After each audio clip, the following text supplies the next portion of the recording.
Alright guys, welcome back. So we are getting our Halloween update. This update is obviously dropping Monday. We just got a little maintenance update, bullet pointing some of the stuff coming. Not in full details, but the way they worded some of the things is kind of interesting. So, of course, this is our hero update, so we're going to be getting a new character. We'll talk about it in a second. We're also going to be getting some new PvP content, which is... I thought that's a PvE actually when I first read it. That is kind of weird though. I wonder how it's going to work though, because... yeah, what can you do for PvP? Is it live? Is it going to be like Brawl or like Grand Cross where you have like a free team? We have to wait and see how that works out. But yeah, that's kind of interesting. They haven't spoke about the dev notes. This is something completely new. We have to wait and see. It says content, so there's going to be more to do in PvP now, which is nice. Maybe... now, it can't be geared. Honestly, I have no idea. Let me know your thoughts down below if what you think they could do for PvP in this game. Other than what you have, I guess. Then we're also going to be getting an expansion of story and stages. So we're going to go upwards to maybe like 500 more stages. They love doing it now. We're going to get like one episode. But one episode brings... you're like 500 stages, right? So that's kind of cool. Events and promotions. This was kind of cool. They spoke about it. They have stuff planned for Halloween, which might tie in with the new legendary character. We'll talk about that later on. So Halloween festival event, boss battle, and special events. Is there something from Grand Cross that has a Halloween theme? It might be the Grey and Red Demon. Yeah, because on Grand Cross, they've basically gave the modded beat battles, or like the bosses, some actual outfits. Obviously, we don't have the original demon, and we don't have Belmoth either. But you can see right here, like, that's actually my thumbnail. Is that my thumbnail? That's my thumbnail. But we actually have, like, the red demon with a pumpkin face on. And I believe the grey demon too somewhere. Maybe I'm lying a little bit, but like that could be like our Halloween themed boss. Doesn't take that much effort. Maybe add like 1 or 2 extra animations towards the actual red demon because he's very, very basic. And he gives us new passives, and then just plop a pumpkin head onto him, and boom, we got a Halloween boss fight. And of course, they're going to be getting a special event too. Very, very nice. And then this is something I thought they were going to do, so I'm kind of glad they actually did it. Halloween festival exclusive theme. So your tavern, you can customize it. I don't know if you can go back or like change how it looks from previous like tavern level ups, but depending on what tavern level up you're on, your actual whole tavern looks different, where now it looks like this might be a new feature in the game where we're gonna get, it might just be for like a part-time thing where just for Halloween, in fact the next 2-3 weeks, we're gonna have the Halloween themed tavern a little bit, but it's also maybe possible that you can actually customize your tavern in the future. That's something once again that Grand Cross does do, and I won't be surprised because certainly they already have it in the game, but let us customize it, let us pick and choose what we want, and they might even be able to sell actual or give away, exclusive themes, and this is the Halloween one. Also as well, this one is very, very interesting. Rate Up Summit event, 2 types. I mean, this is kind of, the way to word it is something we haven't seen before. So like, it could literally just be, just 2 new banners. Maybe. And to be fair, I think what people have been asking for, and they might actually do it soon, is to rerun some of the banners we've already gotten. So like rerunning Meliodas may not be the worst idea because he is dropped at the start of the game.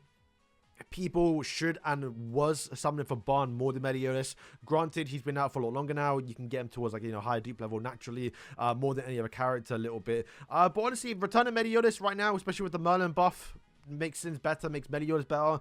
Not the worst idea. Is it too soon to return Escanor?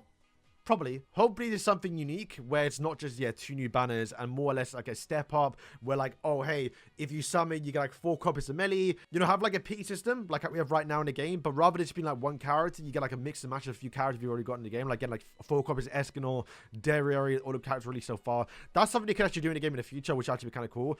Then moving on towards system and content improvements, the daily check-in rewards have improved. I hope if they improve something, it's the actual hall pass rewards, because you get like 30 a day, which it's not a lot to buy the shop with. Give me more scraps.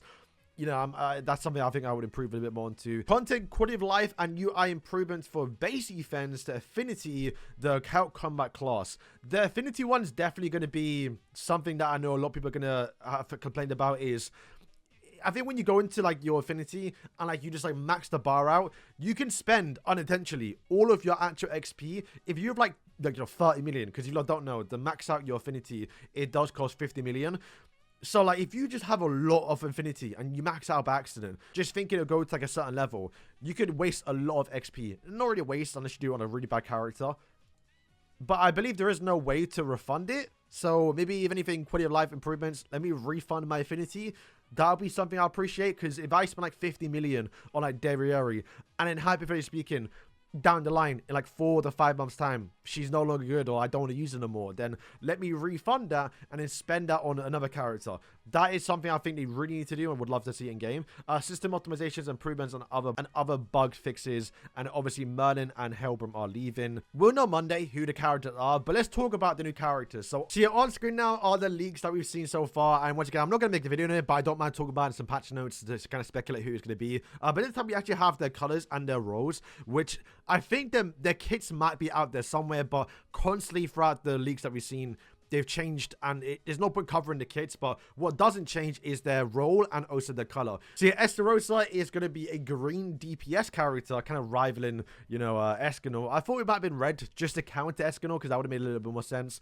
Then we have obviously Serpents in Envy. That is the giant Diane, the one in her new season outfit, where she gets like a little skirt basically around her little thighs a little bit, and she is going to be a blue tank, which, to be fair, is what I expected from Diane, but I would have liked them to go down the road of like making her maybe more of like a debuffer, because we already have tanks.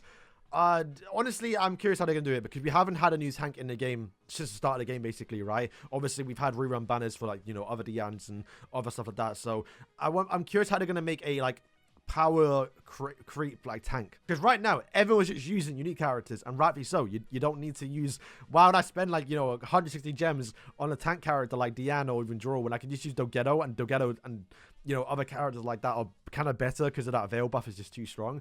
Then we have Elizabeth of Eternal Rebirth, going to be a yellow support character, which is, it should be good as Elizabeth, I think.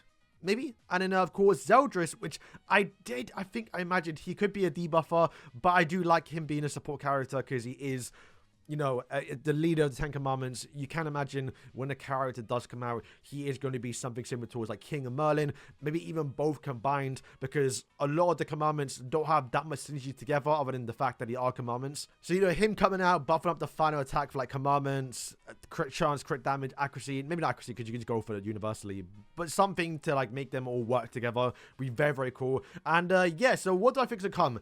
I think it's Esterosa. Now, possible could be Diane, but I kind of like the pattern you have right now, where we get a, you know, Sin, which was Escanor. Then we got Command with Derriere. Then we got a Sin with obviously Merlin. And then get like Esterosa for Halloween. Makes a lot of sense. Grand Cross also got a new Esterosa for Halloween. Granted, we're not going to be getting like a Halloween version of Esterosa, but getting Esterosa for Halloween, even Zeldris, getting one of those characters for Halloween just makes, it fits the vibe a little bit, right? Like getting Elizabeth for Halloween, getting Diana for Halloween, you know, it doesn't really fit the vibe a little bit. Not that it needs to fit the vibe. I do think the best opportunity right now is to get a actual Esterosa, plus bring back the hype a little bit, because it's been quite a boring 2 weeks with Merlin, who obviously is really good and, you know, does what she wants to do to buff up the Sin team, but it's a very boring character. So I would love a new DPS, and Esterosa being a green DPS could be really fun, especially if he has like a full counter.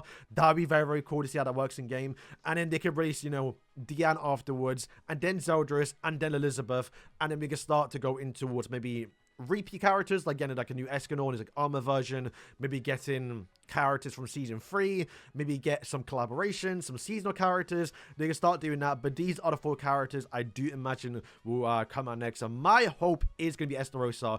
I really hope it's Esterosa, Zeldris. Honestly, one of them two, because I want to see like a new face in the game.